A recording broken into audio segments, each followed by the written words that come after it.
sent Joseph a message. Before his death, your father gave his command. Tell Joseph, forgive your brother's sin, all that wrongdoing. They did treat you very badly. Will you do it? Will you forgive the sins of the servants of your father's God? When Joseph received their message, he wept. Then the brothers went in prison to him, threw themselves on the ground before him, and said, we will be your slaves. Joseph replied, don't be afraid. Do I act for God? Don't you see you planned evil against me? But God uses those same plans for my good, as you see all around you right now, life for many people. Easy now, you have nothing to fear. I'll take care of you and your children. He reassured them, speaking with them heart to heart.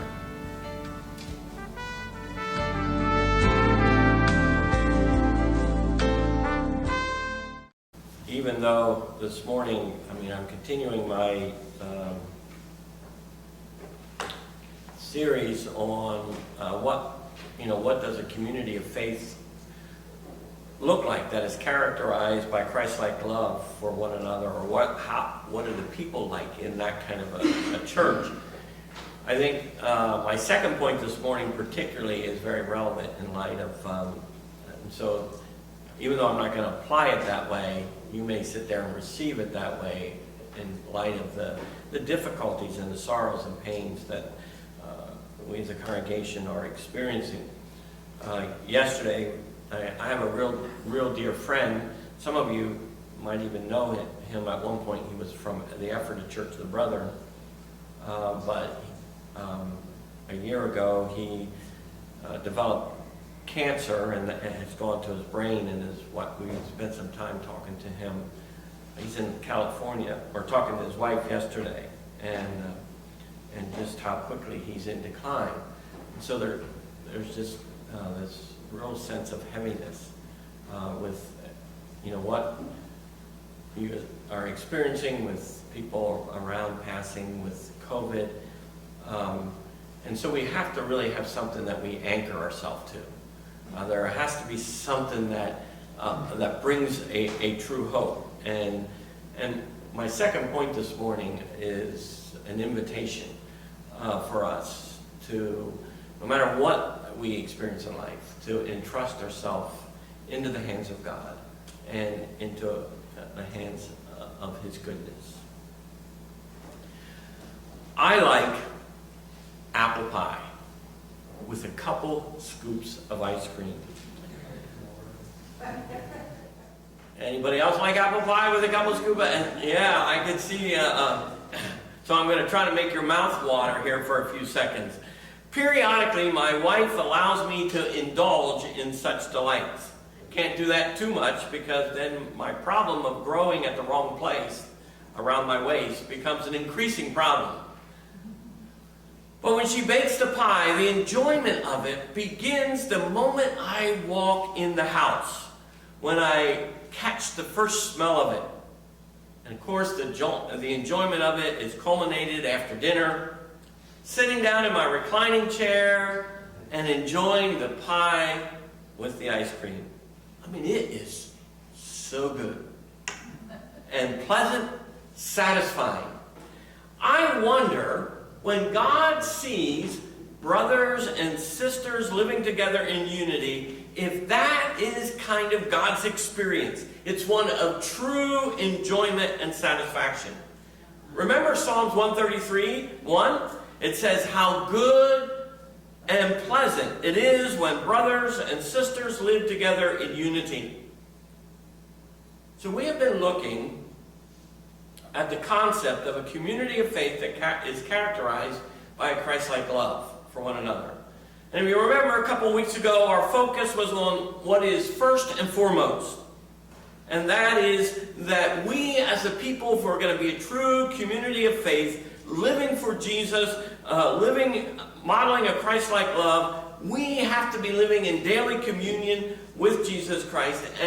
And we also need to have a deep sense, a true sense that we are a child of God and a part of this new family of Jesus. That motivates, that calls us to be something different. Secondly, then, when we are wrong, or when we wrong somebody, we enter into a time of true confession and genuine forgiveness. That is a common practice in the life of a church where people love one another. Today I want to focus on an idea in which I call being a safe person. A safe person is an individual others can trust. They can trust that that person will have compassion on them if they have a different point of view. And that person that they're trusting also will stay true to their convictions with integrity. A safe person is a person who is able to listen without overreacting and communicate, and they're able to communicate without antagonizing. They will be able to maintain, and here's the key, a non-anxious presence so others can trust them with their struggles and thoughts, emotions, knowing that they won't betray their confidentiality. When you get to this passage this morning, the first thing that you will notice is that the reconciliation between Joseph and his brothers is incomplete. I mean, Joseph had forgiven them. And if you know the storyline of Joseph, that what had transpired, as a young person when he was 12, 13 years old, he was considered dad's favorite child, and he got the coat of many colors. And then the guy go and have some dreams, and in those dreams, it was revealed to him that his brothers and even his mom and dad would at some point be bowing down to them. Him and his young and immature thing did probably the thing that he shouldn't do, is go tell his brothers. And so the scriptures tell us that they weren't particularly thrilled with Joseph. In fact, they used pretty strong language, that they resented him, that they even hated him, and the end result was that they planned or plotted to kill him. And we know that that's not what happened, that what they ended up doing was selling him into slavery to the Ishmaelites, who took him to Egypt and sold him to Potiphar. And there he became a servant and a slave. And he excelled. But in that process there, Potiphar's wife attempted to seduce Joseph. But Joseph refused. And so she falsely accused him of rape. And the result of that was that he was thrown into the king's prison.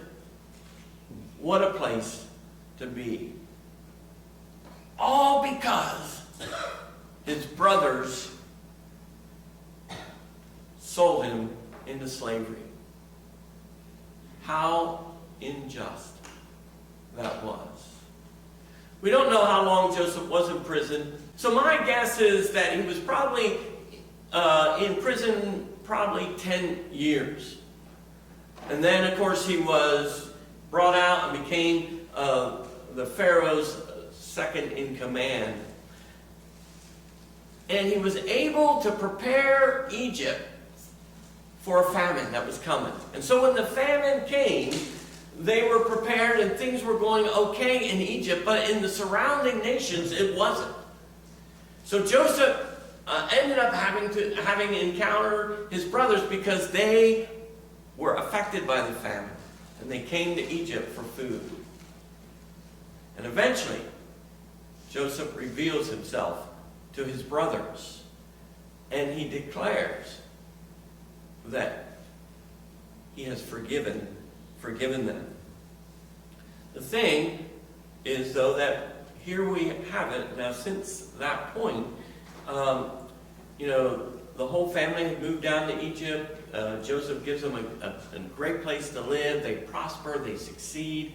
And now Jacob, their dad, the patriarch of the family, the one who held things together, dies. And immediately what that does to Joseph's brothers is they feel like threatened. And they had some real anxiety that Joseph's desire for vengeance would now be unleashed against them. They hope to act preemptively by telling Joseph, they say, well, listen, this is what Dad said before he died. You're to forgive us and be nice to us. And they also volunteered to be his slaves. Joseph wept. Why?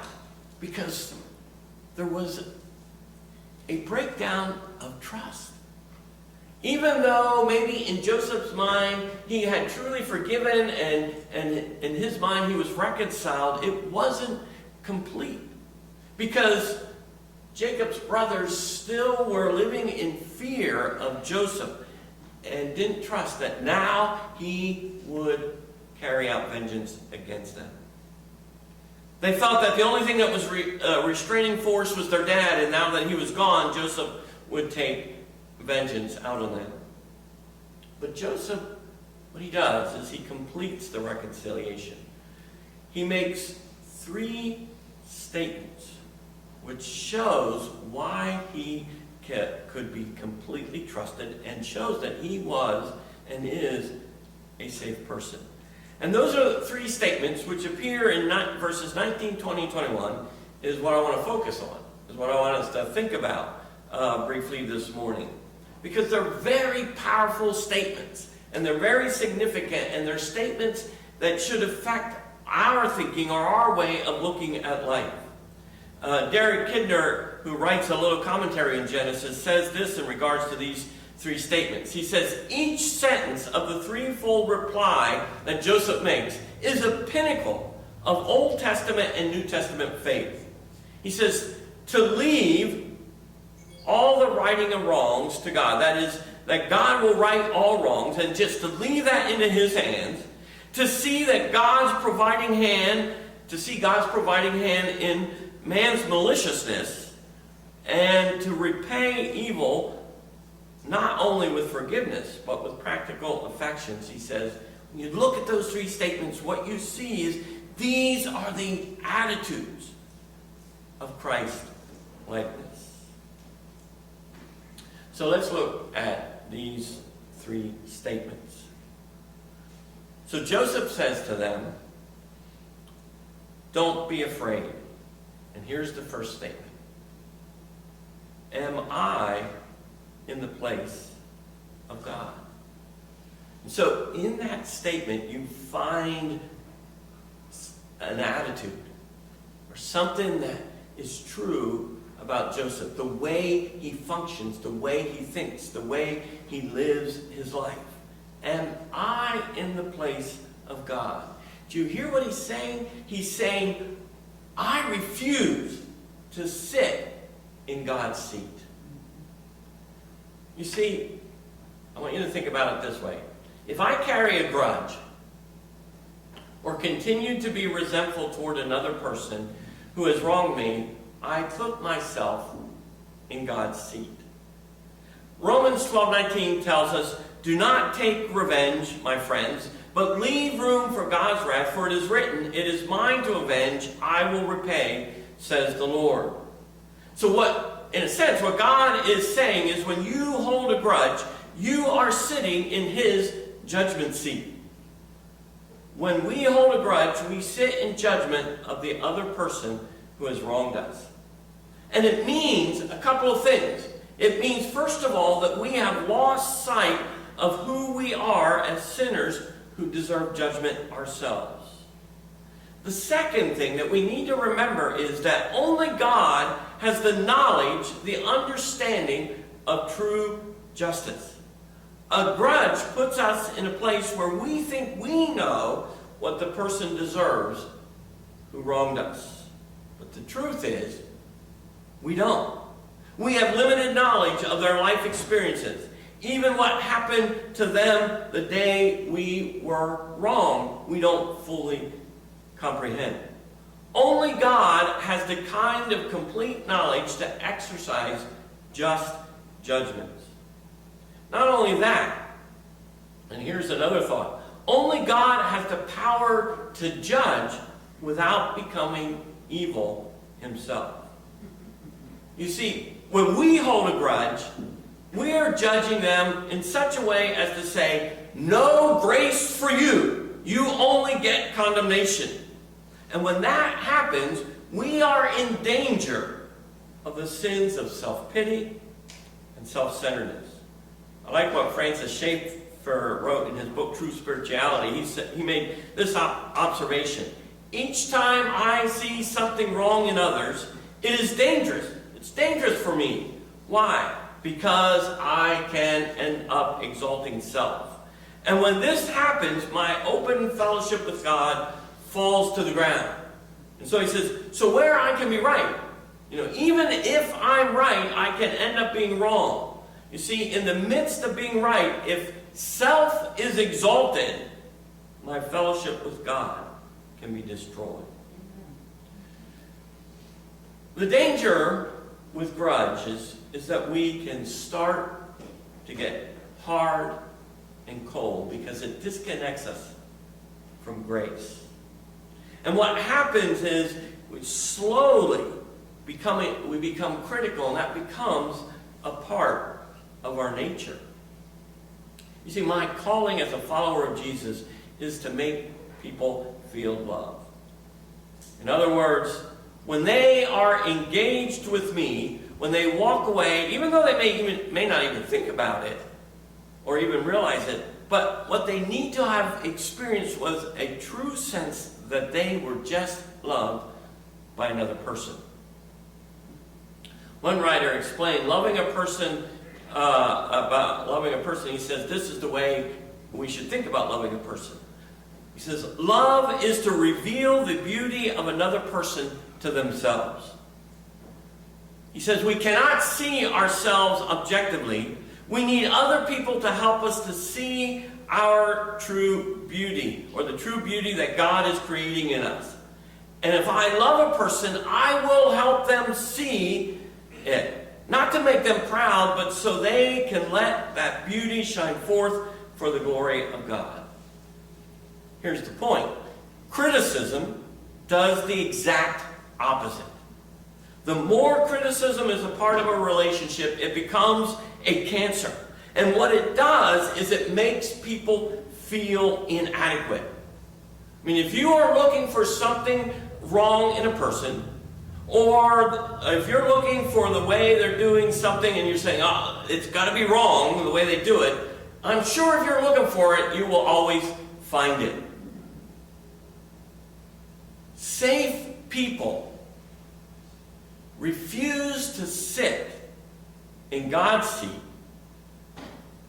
and as a result, they're free to love and support others.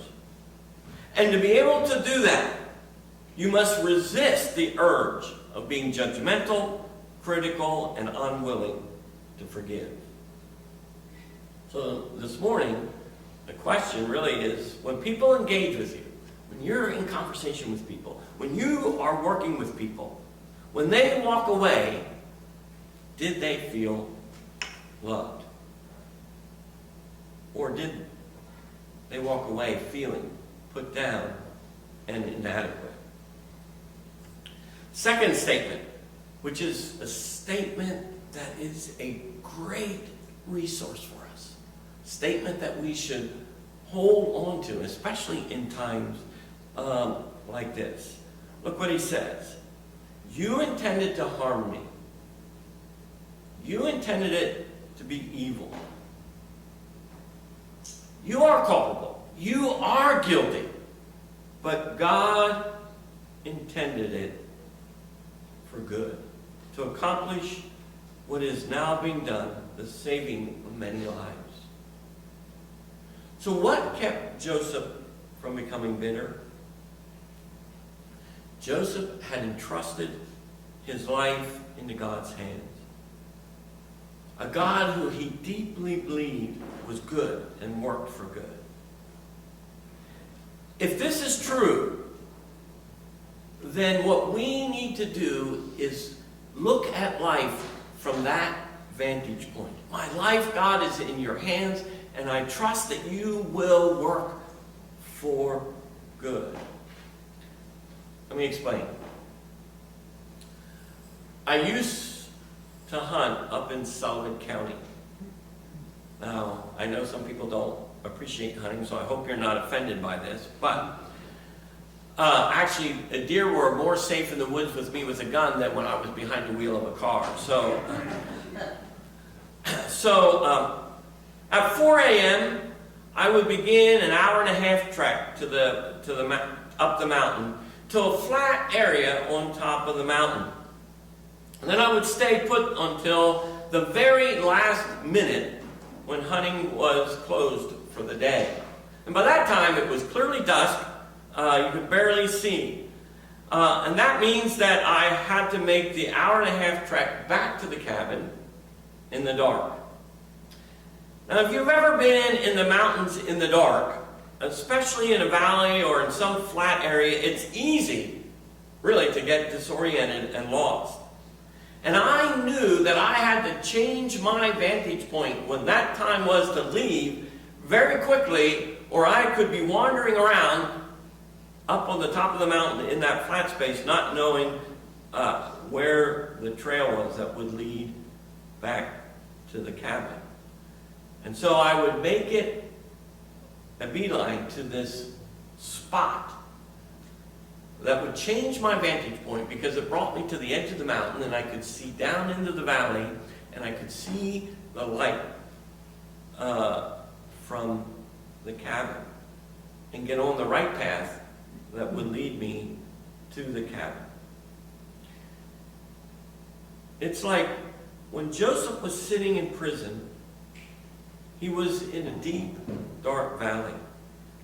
The only thing he could see was the injustice. So as not to become bitter, he needed to change his vantage point.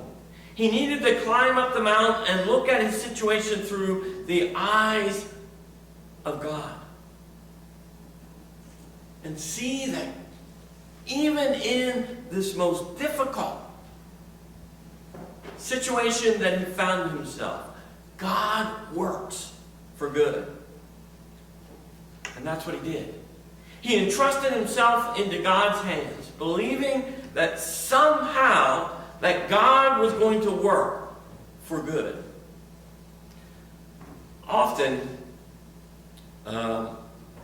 when it feels like God is silent, when we can't see what he is doing, when life seems unfair, subconsciously what we do, we conclude, yeah, God, I don't know where you're at. You're absent. That's not true. But that is how it feels. Or when we can't see God is working, when it feels like he's hidden, and when life seems unfair, we won't necessarily verbally admit this, but we begin to think or function like God is powerless. I found Tim Keller's explanation of worry helpful, because he said this: worry comes when you think you know exactly what has to happen, and you're afraid God isn't going to get it right. Listen, worry comes when you think you know exactly what has to happen, and you're afraid God won't get it right. Then we want to control, and we try to make things go the way we think it should. And this is exhausting, because the way this gets carried out is when we work with others, we unconsciously believe they won't get it right. It means we get in other people's business. We won't trust them to do their work. It means the other person will become demotivated. And here, what also begins to develop is this kind of a rise of this fear of failure. And when I'm working with another person and the fear of failure rises, it means I'm not a safe person. The solution is to do what Joseph did. To entrust yourself into God's hands. And if you do, you have a new kind of freedom. Even if I try something and it fails, God will work something good. Even if a friend betrays me, God will work something good if I am in the hands of God. If something goes wrong unexpectedly in my life that is beyond my control, God will do something good out of it. That was Joseph's vantage point. It freed him from bitterness. It freed him to forgive and love his brothers. Tim Keller, when he was talking about worry, he makes a reference to a sermon that was preached by Dick Lucas back in 1974. So I had to go check this out. And Reverend Lucas was preaching in London, and it was a Sunday night, and many of those attending that night were British university students. And guess what they were going to have the week following? Exams. So Reverend Lucas was preaching on this passage here and got to this particular phrase, and this is what he said to the students, a way of applying that to them. He said, some of you this week may fail. And as a result, some of you may actually even fail out of the university. And your ambitions and your parents' ambitions for you will go out the window.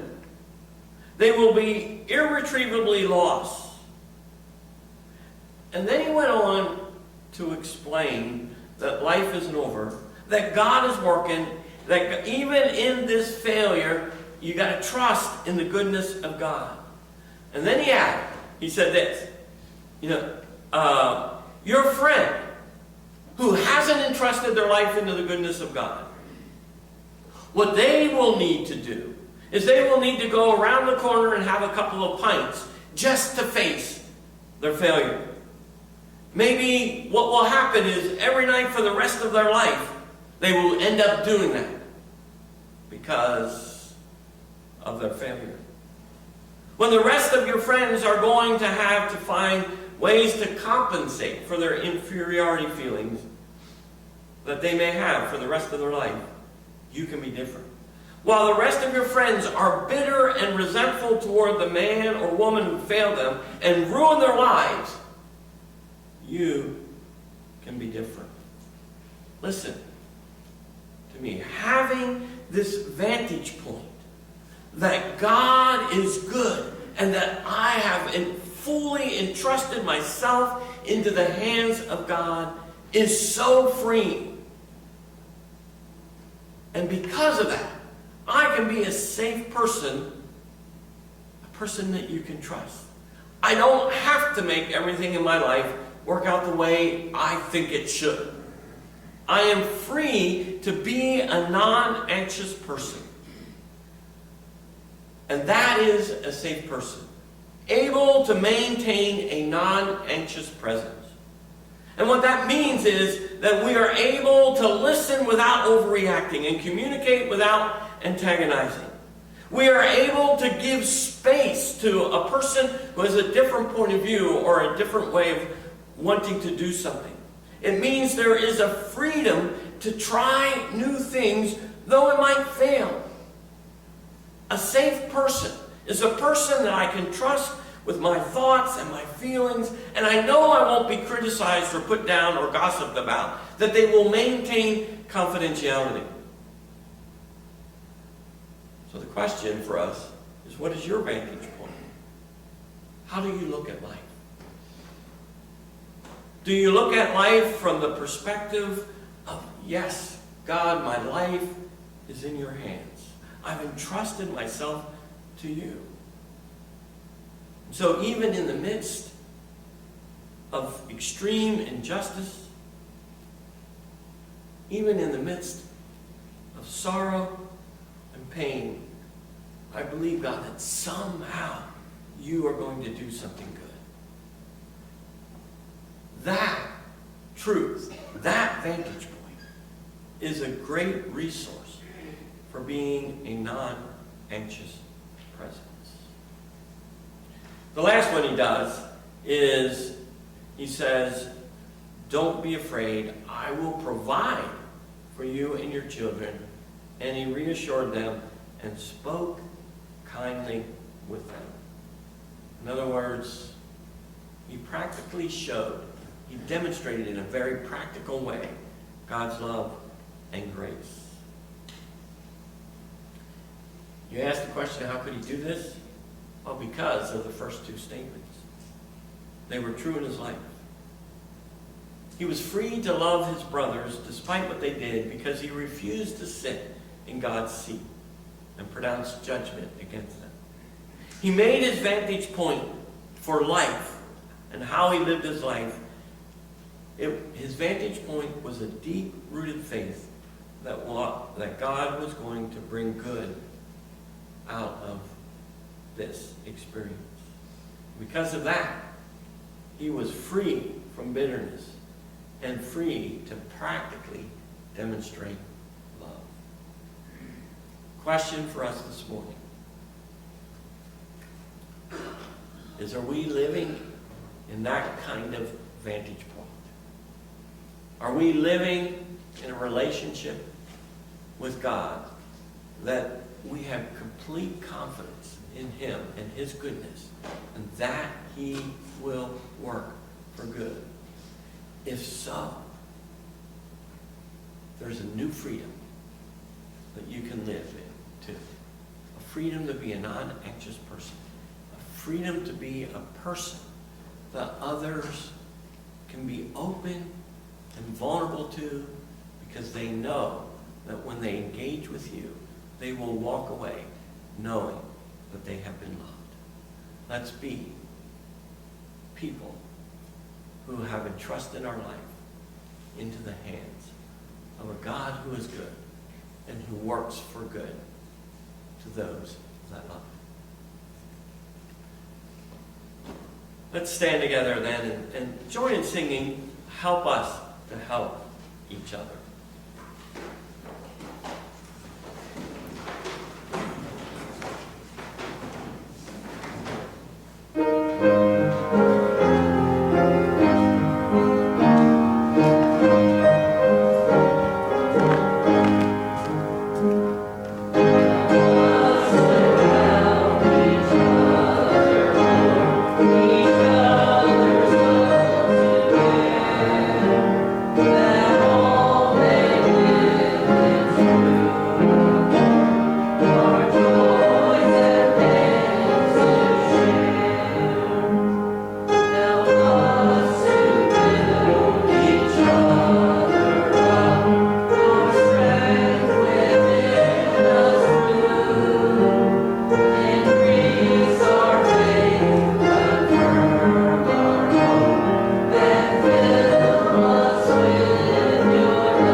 Let us pray together. Gracious God, we know that you have been are abundant in grace. And we have been recipients of that through your Son, Jesus Christ. And Lord, we know that you have shown in a most powerful way your love through the coming of Jesus Christ into the world. Through his taking our sin upon himself and being nailed to the cross so that we might truly know your forgiveness and be reconciled to you. Lord Jesus, you have done all that needs to be done to make our reconciliation complete. And now, Lord, may we, as we go forth, have the joy and the freedom to completely entrust ourselves into your hands. That we believe that you care for us deeply and will work for our good. And Lord, then free us to love others as you have loved us. Dismiss us with that blessing, that strength. In Jesus' name.